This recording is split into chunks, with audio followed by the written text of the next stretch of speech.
Hindi na alis, completed yung mga yun, bayad na, may date eh.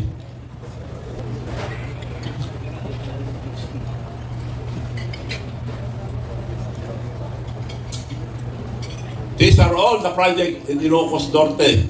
Oh. Kung Digos project, substandard. Meron ako ilalabas na kaisa-isang AI video dito sa presentation na ginawa ko. AI lang ito, para maliwanag. Mr. President, the country heard your promise. Now we're watching your choices. Noong 2024 SONA, ipinagmalaki mo ang 5,500 flood control projects. Pero nang dumating ang baha ng 2024, Mother Nature fact-checked your numbers. At pagdating ng 2025, unti-unti nang nabuo ang larawan ng katotohanan. August, lumabas ang whistleblowers. September, DPWH engineers testified sa Senado, ghost projects, kickbacks, bilyong insertions. At ang pinakamalakas na pasabog, a video from Zaldico naming you and Martin Romualdez as the masterminds behind 100 billion pesos flood control insertions. After that, everything snowballed. Now, the DPWH and the ICI, ang mismong fact-finding bodies na kayo ang nag-create, are recommending plunder charges against Martin Romualdez at Zaldico. Pangulo, this isn't politics. This is credibility. You said walang sasantuhin. You said the truth matters. Then let the truth cut close to home. If you want to save your presidency, start with Martin. Maliwanag po na binanggit na si Martin Romualdez. Na-investigan ba? Hindi pa up to now. Dahil pinsang buo niya ito, kasama niya, mastermind. They're both mastermind. So up to now, ni investigasyon wala. Nag-testify si Gutesa, hinuli na, binaliktad na, tinago na. Gagamitin nila yun. Gagamitin nila para hindi dahil yun ang nagturo sa kanila.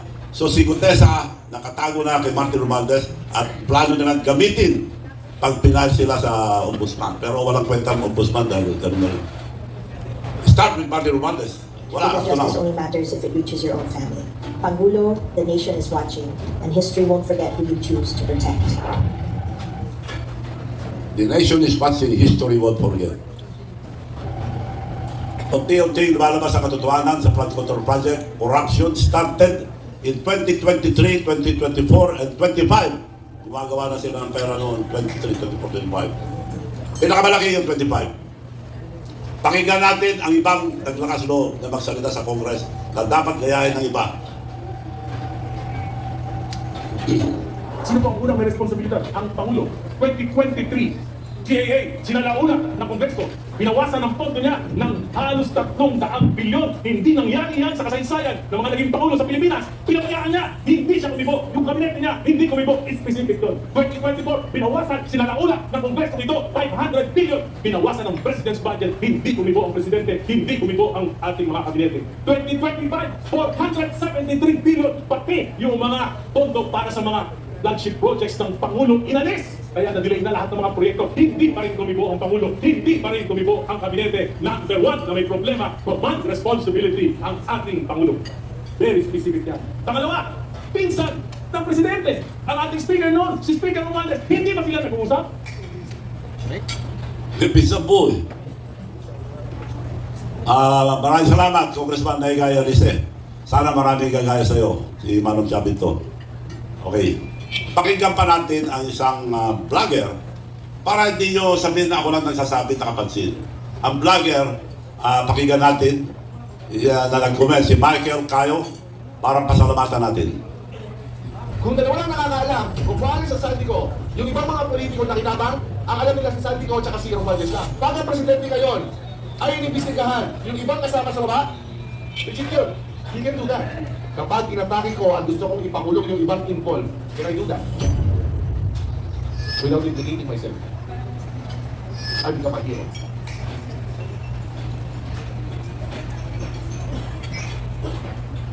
Hindi na ako nagsasabi. Siya ang gumawa, pero siya pa rin yung hero. Kaya sinungaling ang mga nagkukukin na tao. Malala na. Wala na mangyayari sa ating bansa. The only reason na nahuli niya si PBBM ngayon, dahil kumanta si Zaldico. Yun lang yung reason. Pero sa paper trail, wala. Romualdez is an evil genius. Romualdez is an evil genius. So ito po nangyayari mga kababayan sa mga hindi pa nakakita itong mga ito. So tuloy lang natin para makita natin lahat. Salamat Michael Cayo. Sana maraming gumaya sa katapangan mo, Manong Chavez Simpson. Maring reklamo ng Pangulo tungkol sa 2025 budget. Presyo, nagagalit siya. Presyo, Mount of the Recognition. Presyo, may binago siya pero pinirmahan pa din niya. Tinaprubahan pa din niya. So pinirmahan pa rin. Alam na niya na i-scrutinize niya. He read 4,057 pages. Sinigurado niya na nandun yung pinasaksak niya na 100 billion na pinasaksak ni Santico at sa kay Martin Romualdez. Siya nagsabi, binasa niya, scrutinize niya, tinanggalan niya. Tinanggal, kuripot itong Ilocano ito, tinanggal, kunti lang eh. 1 billion 15. So inaprubahan pa rin yung 98 billion 850 billion. Magician President, PhilHealth. Ito ang grabe sa lahat. Ang PhilHealth, hindi pera ng gobyerno ito. Pera ng taong bayan. Pera maliliit na tao, mga empleyado, lahat. Hindi nagaling sa gobyerno ito. Pera ng taong bayan. Naipon sa PhilHealth, 89 billion was ordered back to the National Treasury para may nakawin lang. Nawala. Pati yung PDIC na kontribusyon ng mga bangko, in case of magkagulo, may insurance. Nawala rin. Tinanggal din para meron silang sinagat. Ang 2025, sinagat nila. Bongbong Marcos, alam niya lahat ang kalukuhan, but he tolerated it. Tinolerate niya para may kasama siya. Kaya wala ba kaibig ngayon? Sa Senate, sino ang majority? The silent majority. Wala nang umibig sa Senado. So bago lang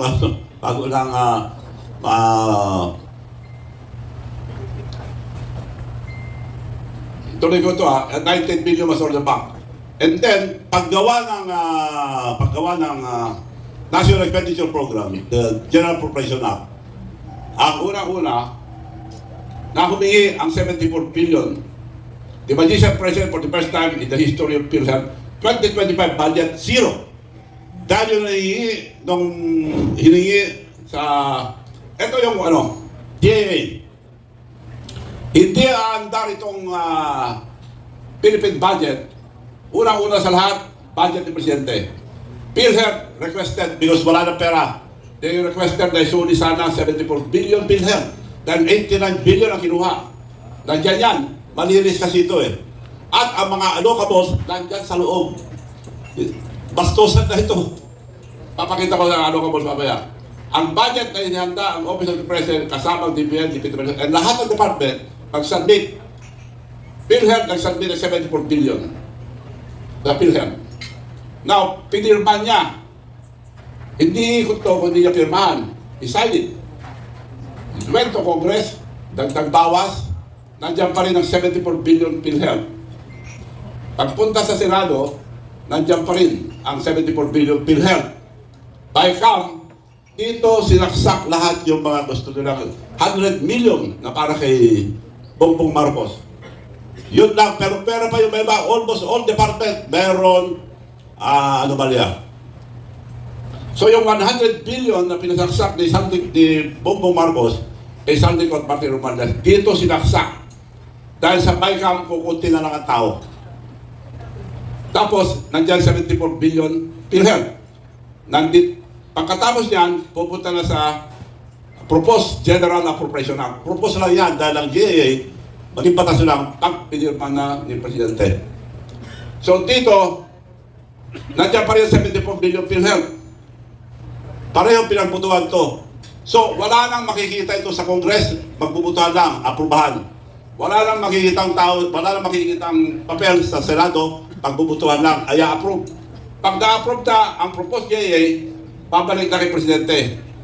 Ito na yung sinasabi niya na he read 4,057 pages. He scrutinized it, studied it, at nagtanggal ng ito. Pagsusuri ng Presidente. Philippine 6.32 trillion GAA at tinanggalan lang ng 194 billion. Ngunit mula sa 1 trillion budget ng DPWH, tinanggalan niya ang 26 billion lamang ang tinanggal. At yung ang 100 billion na siningit ni Martin Romualdez at sabi ko para kay Bongbong Marcos ay binawasan lang ng 1.15 billion lamang ang tinanggal ni Bongbong Marcos. Siya lang ang pwede magtanggal, siya lang ang pwede magdagdag dito. Ang paganda lang at sa taong bayan. Ibig sabihin, inaprubahan pa rin ni Bongbong Marcos ang 98.85 billion na isiningit para sa kanya. So, he made mention, he scrutinized it, he studied it, he read 4,057 pages. Tinignan lang niya kung nandyan yung 100 billion na para sa kanya. Pinirmahan niya. Naging batas na. So, gano'n ang pag-ikot to. Now, magician ka ako, now you see 74 billion PhilHealth sa DEP. Now you see 74 billion PhilHealth sa Congress. Now you see 74 billion PhilHealth sa Senado. Now you see sa BICAM 74 billion PhilHealth. Sa proposed GAA 74 billion PhilHealth. Pagbalik sa kanya, nawala. So, magician ka ako. Now you see, now you see, now you see, now you see, now you see, now you don't. Magaling na magician. Hindi lang kurap, magician pa. So anong klaseng gobyerno ngayon dito? Gising ang ating mga kababayan. Magising tayo lahat. Huwag dahil pabudol. Maliwanag. Nandito ng prueba lahat. So mga abogado, alam nyo lahat to. Nandyan ng prueba. So, of the 100 billion insertion of Sandico and Speaker Martin Romualdez, first cousin of BBM, for Bongbong Marcos, BBM vetoed only 3 projects worth 115 billion. This means he approved the rest of the 98.85 billion insertion, of which they delivered to Bongbong Marcos. 25% addition. Aliwanag po yun. Pinirma niya.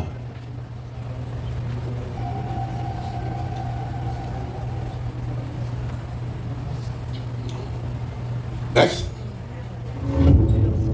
Sa susunod na papakita ko sa inyo na ang pera ay makapangyarihan. Magbabago ang tao. Example, Jose Claire Castro, official spokesperson of Malacanang. Alam si PBBM, grabe ka naman. First time ko siya nakitang ganyan. Oo, grabe. May pangiti-ngiti pa. Grabe ka, PBBM. Alaskador. Nang aalaska na siya. Nang may ngiti. Diba? Pero, sober. Walang mura yan. In fairness, mga kapit. In fairness, walang mura. Pero grabe ka, PBBM. Ngayon pa lang namin nakita ng mga kakli na ganyan. Ha? Tuloy mo lang. Tuloy mo lang. Ang nakakataka-partner dito, ilan na ba ang advisor ni Pangulong Marcos maliban sa mga sekretaris niya? Ibig bang sabihin nito, partner? Di ba pag sobrang dami mong advisor, paano malabas? Wala ka talaga ka. Wala ka talaga ka. Wala ka talaga ka. Wala ka talaga ka. Wala alam si BBM. Claire Castro lang sasabi. Diba? Ang dami mong advisor, kasi sinasabi ka pa, tapos may gusto ka, may ask ka pa and everything. Wala ka talagang anak. So it's so sad na nangyayari ito sa panahon ni PBBM. So I hope, di ba, sana ito, makita ni PBBM. Daan ng korupsyon. Yes, I agree. Ang MIF, oras na makuha niya ang copy ng bill. Ay, talaga. Siyempre, Ito lang, hindi niya nababasahin. May pirma na lang siya basta-basta. urgent nga. Urgent. Urgent. Ganon, pilit mata. Ewan ko lang, siyempre. Babasahin pa yan ng Pangulo bago niya ito pipirmahan. Oo, patapos yan. Di ba? Dapat basahin niya muna, hindi naman pagdating sa kanya, pirma na agad. Ano yun? Babasahin ba ba ito? Kasi urgent nga. Ay, naku, partner, di ba? Pag binabasa natin itong mga news na to, Oo. bakit pa parang ang nangyayari ngayon, partner, especially itong sa mga lawmakers natin, parang sila yung nagiging lawbreaker. Mhm. Di ba? Lawmaker na lawbreaker. Di ba? Partner, doon pa lang sa pag-certify na urgent ito, hindi na ito nakaayon sa Constitution. Mhm. Kasi mag-certify ka lang as urgent at pwede madaliin. Kapag ka meron tayo, pag may public emergency, o yung kinakaharap mo na yung calamity. Ngayon, nakita nyo, attack dog laban kay BBM ito. After 13 days lang, yung last na banat niya kay BBM, after 13 days, Claire Castro was appointed Joseph of the Presidential Commission Communication Office with a budget of 2.4 billion. Nagbago na. Attack dog pa rin, pero tuta na ni Marcos. ang pagsasampa po ng kaso ay hindi pag-office na. Kailangan po talaga ng prudensya. Hindi po ibig sabihin na po siya ay dinamay, at alam po natin, at alam din po ng Pangulo na siya ay walang kinalaman dito, at saka kung mismo ang nagsimula ng pag-iimbestiga ng mga anomalyang flood control projects, hindi po siya nababahala dahil alam po niya katotohanan at kami po mismo ang magbibigay sa inyo ng mga detalye para malaman po ninyo mga sinasabi ni Saldico ay pawang at isip lang. Sinungaling ito ang spokesperson ng Malacanang. Noon, inaatake niya si Marcos. Ngayon, pinagtatanggol na niya. Attack dog noon, pero tuta na ni Marcos ngayon. So, doon tayo sa Alocobos.